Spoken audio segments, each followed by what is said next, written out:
जय हिंद प्यारे बच्चों, welcome to the dreamers academy. आज हम एमसीक्यूज पे बात करेंगे, एमसीक्यूज पे डिस्कस करेंगे जो आपके लिए सैनिक 9th के लिए इंपॉर्टेंट क्वेश्चंस हैं। आई होप आपको ये वीडियो पसंद आएगी, लाइक कीजिए, शेयर कीजिएगा। Let's start. First question in your screen, forest help in maintaining a balance of your option first nitrogen and carbon dioxide, oxygen and carbon dioxide, argon and carbon dioxide, and D option is nitrogen and oxygen. मतलब मैं पहले आपको इसका बता देती हूँ इसका क्या मीनिंग है। फॉरेस्ट यानी कि जो आपके जंगल हैं वो आपका किस चीज को, इनमें से जो गैसेस दी गई हैं उन गैसेस में से किसके लिए बैलेंस करती है, हेल्पफुल किस चीज के लिए, किन गैसेस के लिए फॉरेस्ट जो है हेल्पफुल है। Your answer is oxygen and carbon dioxide, oxygen and carbon dioxide, that means B option. Your answer is B option. Next, second question, growing vegetables, flowers, fruits and decorative plants for commercial uses is known as, मतलब जो vegetables हैं, flower, fruits, plants, इनका जो आपका use किया जाता है for the commercial uses. Answer question ध्यान से पढ़िएगा। जो वेजिटेबल्स हैं, फ्रूट्स जो आपके होते हैं जिनके लिए हम कमर्शियल यूज के लिए जिनका इस्तेमाल करते हैं, कमर्शियल यूज मतलब जिसका हम सेल परचेज करते हैं, वो प्रोसेस क्या कहलाती है। Your options A viticulture, B horticulture, C sericulture, D pisciculture. Your answer is horticulture. आपके जो तीन ऑप्शंस हैं मैं आपको ये भी एक्सप्लेन कर देती हूँ। फर्स्ट आपका ऑप्शन क्या है, विटिकल्चर। विटिकल्चर का मतलब क्या है, जहाँ पे आपका कल्टीवेशन और हार्वेस्टिंग किया जाएगा किसका, ग्रेप्स का। विटिकल्चर का क्या मीनिंग है, जब हम क्या करते हैं हार्वेस्टिंग और कल्टीवेशन किया जाएगा किसका, ग्रेप्स का, उस प्रोसेस को हम क्या बोलते हैं, विटिकल्चर। सेकेंड आपका हॉर्टिकल्चर, आपका मैंने एक्सप्लेन कर दिया है। सी आपका ऑप्शन क्या है, sericulture, when the rearing of the silk worm is known as sericulture. D option आपका क्या है, पिस्की कल्चर। पिस्की कल्चर का मतलब क्या है, जब हम फिश को, जो आपके फिशेस हैं उन फिशेस को ग्रोन करते हैं, फिर उनका हम क्या कर रहे हैं, उनको भी सेल और परचेस किया जा रहा है, यानी कि कमर्शियल पर्पस के लिए यूज किया जा रहा है, वो आपका क्या कहलाएगा, pisciculture. Okay, viticulture, horticulture, sericulture, pisciculture, ये आपके पेपर्स में आते हैं, तो आपको ये याद करने हैं, इनकी डेफिनेशन, इसका क्या मीनिंग है वो आपको याद करना है। Third question, who gave the back to Vedas, मतलब बैक टू वेदास ये जो स्लोगन है ये किसके द्वारा बोला गया है, किसने कहा है बैक टू वेदास, ये स्लोगन है। Option Raja Ram Mohan Roy, B option Atmaram Pandurang, C option Swami Vivekananda, and D option Swami Dayanand Saraswati. Your answer is Swami Dayanand Saraswati. एक चीज मैं आपको यहीं पे एक्सप्लेन कर दूं, जो मैंने यहाँ चार नेम जो आपको दिए हैं, इन्होंने सोसाइटीज भी फाउंड की, सोसाइटीज मतलब फाउंडर है किसी समाज के, इन्होंने एक सोसाइटी फाउंड की है, वो मैं आपको मेंशन कर रही हूँ, वो आपके लिए काफी हेल्पफुल होगा आपके क्वेश्चन पेपर के लिए। जैसे राजा राम मोहन राय लिखा है, तो इन्होंने 1828 में स्थापना की है ब्रह्म समाज की।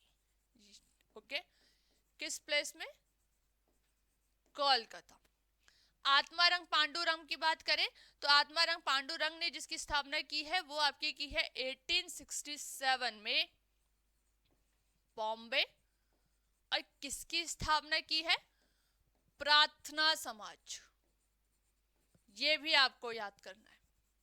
नेक्स्ट, स्वामी विवेकानंद द्वारा किसकी स्थापना की गई है, पहले मैं आपका सन लिख देती हूँ, 1987, और किसकी की है, राम कृष्ण मिशन। कहाँ की गई है यह भी आपको पता होना चाहिए, कोलकाता। नेक्स्ट, स्वामी दयानंद सरस्वती के द्वारा भी एक स्थापना की गई, किस समाज की स्थापना की गई है, उसका नाम है आपका, मैं यहाँ मेंशन कर रही हूँ आपकी स्क्रीन में, आर्य समाज। कब, 1875। ठीक है, कहाँ की जा रही है, बॉम्बे, ये आपको याद करना है। ठीक है, मैं रिपीट कर देती हूँ, राजा राम मोहन द्वारा आपकी स्थापना कौन से समाज की जा रही है? ब्रह्म समाज की। कब की जा रही है? 1828। कहाँ की जा रही है? कोलकाता। बी ऑप्शन आपका क्या है? आत्माराम पांडुरंग। इनकी स्थापना इन्होंने किस समाज की स्थापना की है? प्रार्थना समाज की स्थापना की है। कब की है? 1867 में की है। कहाँ की है? बॉम्बे। सी ऑप्शन आपका क्या है? स्वामी विवेकानंद। इन्होंने कौन से समाज की स्थापना की है? रामकृष्ण मिशन। कहाँ की है? कोलकाता। कब की है? 1897। आफ्टर दैट लास्ट ऑप्शन क्या था? स्वामी दयानंद सरस्वती। इन्होंने स्थापना कहाँ की है? किसकी की है? आर्य समाज की है। 1875 में की है। कहाँ की है? बॉम्बे की है। ये आपको याद करना है। Now next question in your screen. The members of the Gram Sabha must be adults. It means they must be of. मतलब ग्राम सभा के जो मेंबर्स है, ग्राम सभा के जो मेंबर्स हैं, ये आपके इनकी एज कितनी होनी चाहिए जब ये आपके एज अ इलेक्ट किए जा रहे हैं? Your option is 18 years or above, 20 years or more, 21 years or more, and the last option is your 25 years. Your answer is 21 years or more. Understood that? Now, next question in your screen. Which of the following is world's largest desert? World का सबसे largest desert किसे कहा जाता है? Your options: first Thar desert, second Sahara desert, C option Kalahari desert, and the D option is great Victoria desert. Your answer is Sahara desert. दुनिया का सबसे बड़ा डेजर्ट आपका कौन सा है? सहारा डेजर्ट है. ये आपको याद करना है. Now next question. It is also famous as the Manchester of India. India का मैनचेस्टर किस स्टेट को कहा जाता है, या किस सिटी को कहा जा रहा है? सॉरी, किस सिटी को कहा जाता है? Options: Surat, Delhi, Ahmedabad, and last is Salem. Your answer is Ahmedabad. Manchester का मीनिंग पहले आप समझ लीजिएगा. मैनचेस्टर का मतलब होता है एक ऐसा एरिया जहाँ पे ज्यादा से ज्यादा टेक्सटाइल इंडस्ट्री ज्यादा है. तो आपका अहमदाबाद एक ऐसा सिटी है जहाँ पे टेक्सटाइल सबसे ज्यादा है. उसे क्या बोला गया है? Manchester of India. Your next question. marine based industries are based on. marine based industries are based on. marine based industries जो है वो किस प्रोडक्ट पे बेस्ड है? Option is your A option minerals, B option forest products, C option agriculture products, and the last option is the oceanic products. Marine based products, marine based industries का मतलब पहले आप समझ लीजिएगा. मैराइन बेस्ड इंडस्ट्रीज का मतलब होता है ऐसे प्रोडक्ट्स या एज ए रॉ मटेरियल्स जो आपके कहाँ से लाए जा रहे हैं? ओशियन से. यानी कि जैसे सी फूड्स हो सकते हैं, ओशियन आपके जो फिश होते हैं, फिश की जो ऑयल्स जिसे प्रोड्यूस किया जाता है उसका भी आपका कमर्शियल यूज किया जाता है, फिश के ऑयल्स का. तो ये आपका जो ओशियन से जो सी फूड्स का इस्तेमाल किया जा रहा है फॉर द कमर्शियल यूज, तो उसे मैराइन बेस्ड इंडस्ट्री बोलते हैं. तो मैराइन बेस्ड इंडस्ट्री में ओशियनिक प्रोडक्ट्स चाहिए. तो दैट मींस ऑप्शन क्या होगा? Clearly oceanic products. Okay, question क्या है? मैराइन बेस्ड इंडस्ट्री जो है किस चीज पे बेस्ड है, किस प्रोडक्ट पे बेस्ड है? तो आपका ऑप्शन क्या होगा? Oceanic products. Next question.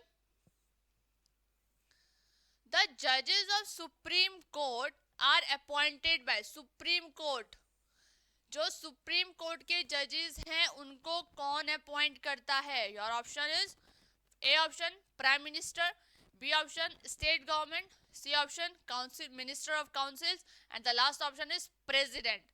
Supreme court के जजेस या सुप्रीम कोर्ट का चीफ जस्टिस, इनको कौन शपथ दिलाता है या कौन इनको अपॉइंट करता है? Your answer is president. मैं आपको यहाँ पे कुछ नॉलेज यहीं पे बता देती हूँ. प्रेसिडेंट है, तो प्रेसिडेंट और किसको अपॉइंट करता है? प्राइम मिनिस्टर को भी अपॉइंट करता है. प्रेसिडेंट और किसको अपॉइंट करता है? गवर्नर को भी अपॉइंट करता है. प्रेसिडेंट मिनिस्टर ऑफ काउंसिल को भी अपॉइंट करता है, लेकिन प्राइम मिनिस्टर के रिकमेंडेशन पर. ये ध्यान दीजिएगा. क्या क्वेश्चन है, क्या आपके लिए मैं क्या पॉइंट बोल रही हूँ आप वो समझिए. प्रेसिडेंट जो है, प्रेसिडेंट प्राइम मिनिस्टर को भी अपॉइंट करता है.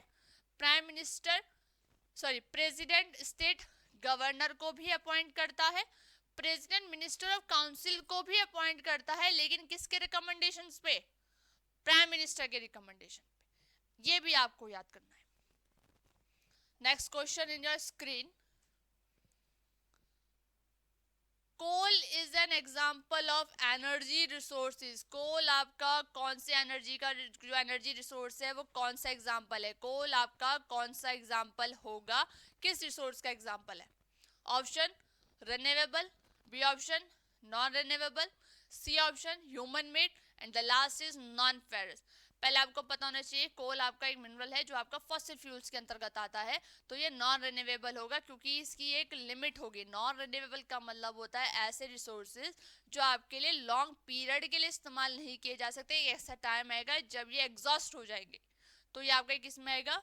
Non renewable resources. Next question in your screen,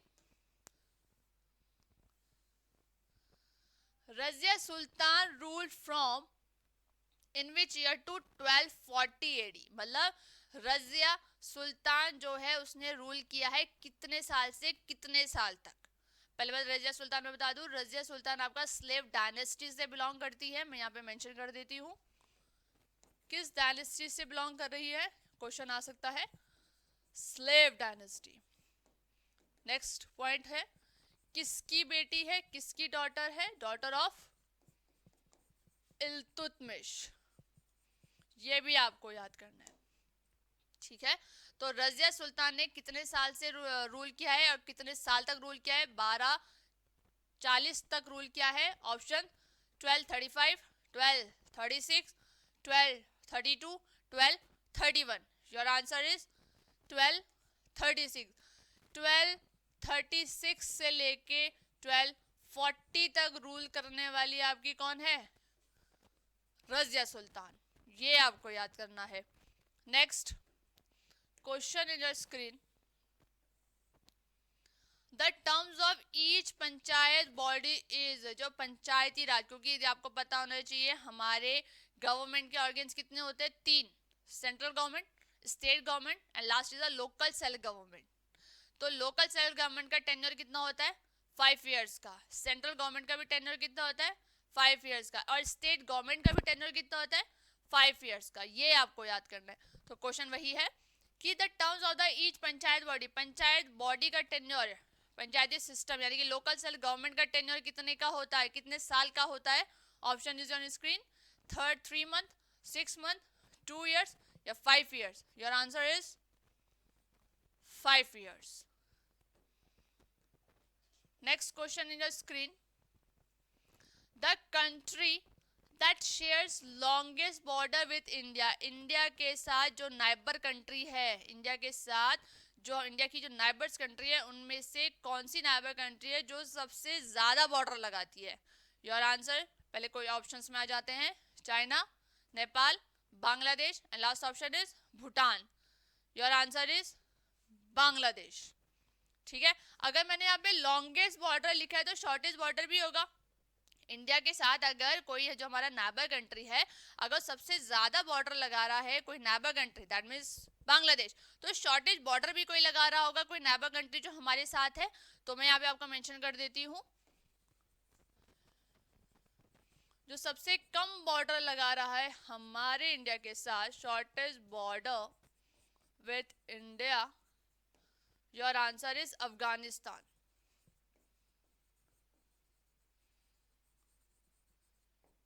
एक क्वेश्चन आपके लिए ये भी तैयार हो गया जिसका आंसर मैं यहाँ लिख चुकी हूँ। पहला क्वेश्चन मैंने आपके लिए क्या बताया था कि जो हमारे इंडिया के साथ कौन सी कंट्री है जो आपका लॉन्गेस्ट बॉर्डर शेयर कर रही है, सबसे ज्यादा बॉर्डर शेयर कर रही है, वो आपका कौन सी है? बांग्लादेश है। एक क्वेश्चन मैंने आपके लिए यहाँ रेडी कर दिया, शॉर्टेस्ट बॉर्डर विद इंडिया और इंडिया के साथ शॉर्टेस्ट बॉर्डर, सबसे कम बॉर्डर कौन सा लगा रही है, कौन सा देश लगाता है? अफगानिस्तान, ठीक है। Next question in your screen, the Dandi March was led by in 1930, okay. यानी कि जो डांडी मार्च आपका 1930 में हुआ है, इसको लीड किसने किया है? ऑप्शंस देखिए, पहला ऑप्शन क्या है? Mahatma Gandhi, Sarojini Naidu, Indira Gandhi, Subhash Chandra Bose. Your answer is Mahatma Gandhi. डांडी मार्च से कई क्वेश्चंस आते हैं, मैं आपके कुछ पॉइंट्स यहीं पे आपके लिए हाईलाइट कर रही हूँ ताकि आपको इजी हो जाए याद करने के लिए और आपके पेपर के लिए हेल्पफुल हो। डांडी मार्च अगर आपका लिखा है 1930 तो आपकी डेट भी है मैं डेट मेंशन कर रही हूँ 12 मार्च टू 6 अप्रैल 1930 तक ये मूवमेंट चल रहा है। ये दांडी मार्च कहाँ है, इसका प्लेस भी है, क्योंकि जगह भी तो होगी जहाँ ये मूवमेंट स्टार्ट हुआ होगा। साबरमती आश्रम टू दांडी, पर स्टेट कौन सा है ये भी पता होना चाहिए। स्टेट है आपका गुजरात। कितने दिन तक चला है ये मूवमेंट? 24 डेज। ये भी आपको याद करना है। कैसे इसमें से महात्मा गांधी ने ही पार्टिसिपेट किया, बाकी कोई वॉलंटियर्स ने पार्टिसिपेट नहीं किया? वॉलंटियर्स ने भी पार्टिसिपेट किया है, वो मैं यहाँ पे मेंशन कर रही हूँ आपके लिए। वॉलंटियर्स कितने थे जो महात्मा गांधी के साथ थे? कुल मिला के कितने हैं? 78। ओके, ये आपको याद करना है। सॉरी, मैं एक बार फिर से लिख देती हूँ। 12 March two 6 April, after that 1930। Place मैंने आपका क्या बताया है? साबरमती टू दांडी। स्टेट मैंने आपको क्या बताया था अभी? गुजरात। कितने डेज के लिए था? 24 डेज के लिए था। ठीक है, फिर आपके बाद क्या है, और आपके वॉलंटियर्स कितने थे? 78 वॉलंटियर्स। आपको ये पॉइंट्स भी याद करने हैं इस मूवमेंट से, दांडी मार्च के। लीड किसने किया है? महात्मा गांधी ने। वॉलंटियर्स कितने थे? 78 थे। 12 मार्च से लेकर 6 अप्रैल 1930 तक ये मूवमेंट चल रहा है। और आपका कहाँ से? साबरमती आश्रम से लेके दांडी मार्च तक। और स्टेट कौन सा है? गुजरात। ये आपको याद करना है। किससे रिलेटेड है ये मैं बता दूं, ये सॉल्ट टैक्स से रिलेटेड है। सॉल्ट टैक्स से भी रिलेटेड है, ये भी आपको याद करना है। Next question in your screen. Who was the first slave king of Delhi सल्तनत? दिल्ली सल्तनत का सबसे पहला राजा कौन था? Your option is Qutubuddin Aibak, Iltutmish, C option Razia Sultan, and last option is Ghiyasuddin Balban. Your answer is, right answer is Qutubuddin Aibak. आपको ये डायनेस्टीज भी याद करनी है। स्लेव डायनेस्टी का फाउंडर कौन है? खिलजी डायनेस्टी का फाउंडर्स कौन है? आपका तुगलक डायनेस्टी का फाउंडर कौन है? ये क्वेश्चंस आते हैं, तो ये आप इसमें भी ध्यान लगाएंगे। मैंने स्लेव डायनेस्टी का फाउंडर पूछ लिया है आपसे इस क्वेश्चन में, तो आपका फाउंडर कौन है? कुतुबुद्दीन ऐबक। सेकंड नंबर में कौन था? इल्तुतमिश। रजिया सुल्तान हम पढ़ चुके, जो मैंने बताया भी था आपको एक क्वेश्चन में कि रजिया सुल्तान किसकी बेटी है? इल्तुतमिश की। कितने साल तक ये अपना राज कर रही है? 1236 से 1240, यानी कि 1236 से लेके 1240 तक ये थ्रोन में है। और आफ्टर दैट लास्ट कौन था? गियासुद्दीन बलबन। ये आपको याद करना है। Next question in your screen. Houses of people is known as Lok Sabha, Vidhan Sabha, Rajya Sabha या parliament? Your answer is house of people, Lok Sabha. इससे पहले मैंने आपके लिए जो एमसीक्यूज की वीडियो बनाई थी उसमें मैंने काउंसिल ऑफ स्टेट्स पूछा था कि which another name of the council of states is? Answer is Rajya Sabha, right. इस टाइम मैंने आपके लिए क्या रखा है एमसीक्यू में? Houses of people is also known as Lok Sabha. ये आपको याद करना है। आर्टिकल पूछे जाते हैं, आर्टिकल भी आपको पता होने चाहिए। लोकसभा का आर्टिकल 80, राज्यसभा, ये सेंट्रल गवर्नमेंट के बता रही हूँ मैं आपको, ठीक है, ये आपको याद होना चाहिए। ये 81 है, सॉरी, मैं फिर से लिख देती हूँ आपके लिए।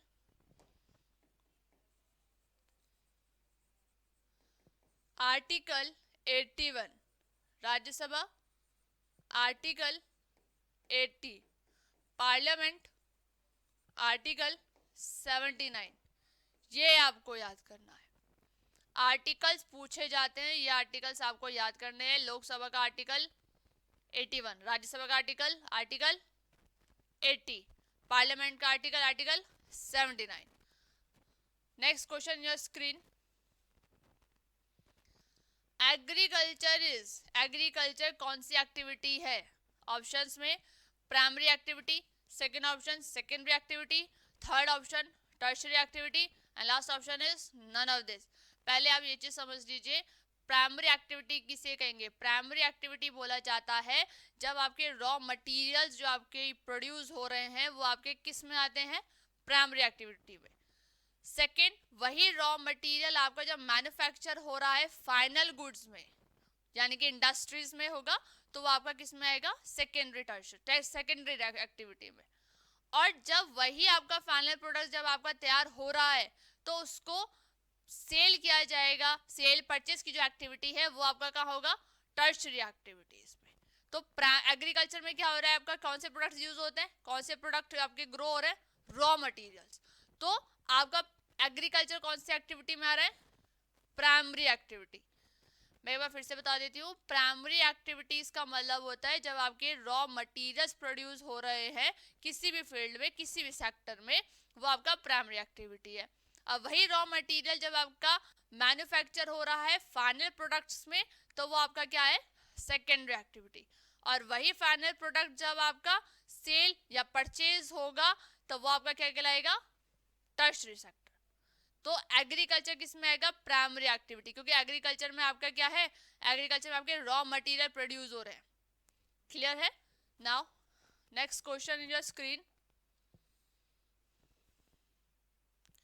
Ramakrishna mission was founded by, Ramakrishna mission के फाउंडर कौन है? Your options is Swami Vivekananda, Swami Harananda, Bhagini Nivedita, या last option is Swami Haridas. Your answer is Swami Vivekananda.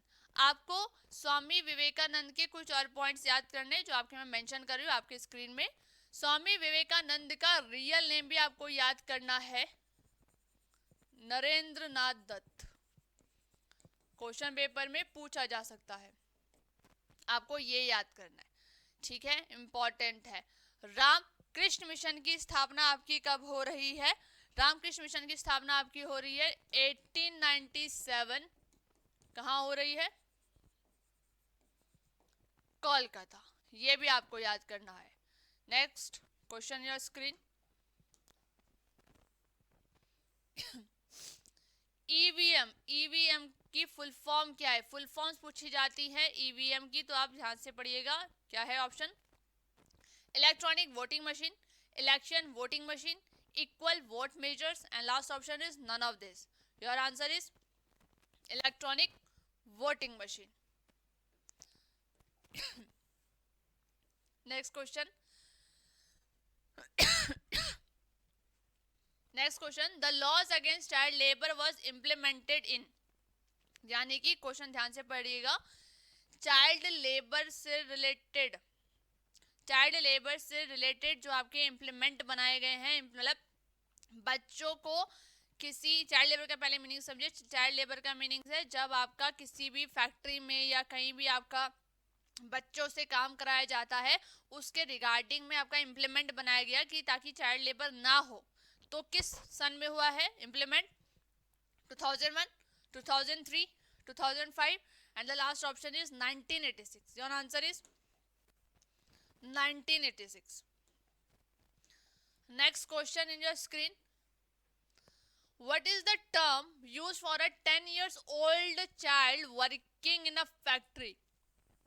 अगर फैक्ट्री में अगर 10 साल तक के बच्चे अगर काम कर रहे हैं तो उसको हम क्या कहेंगे? Option is child labour, factory worker, बेलदार, या all of this. Your answer is child labour. ये आपको याद करना है। इस टाइम इस वीडियो में हमने 20 क्वेश्चंस आपके साथ डिस्कस किए हैं जो कहने के आपके लिए हेल्पफुल होंगे आपके पेपर के लिए। आई होप आपको ये वीडियो पसंद आई होगी। जय हिंद।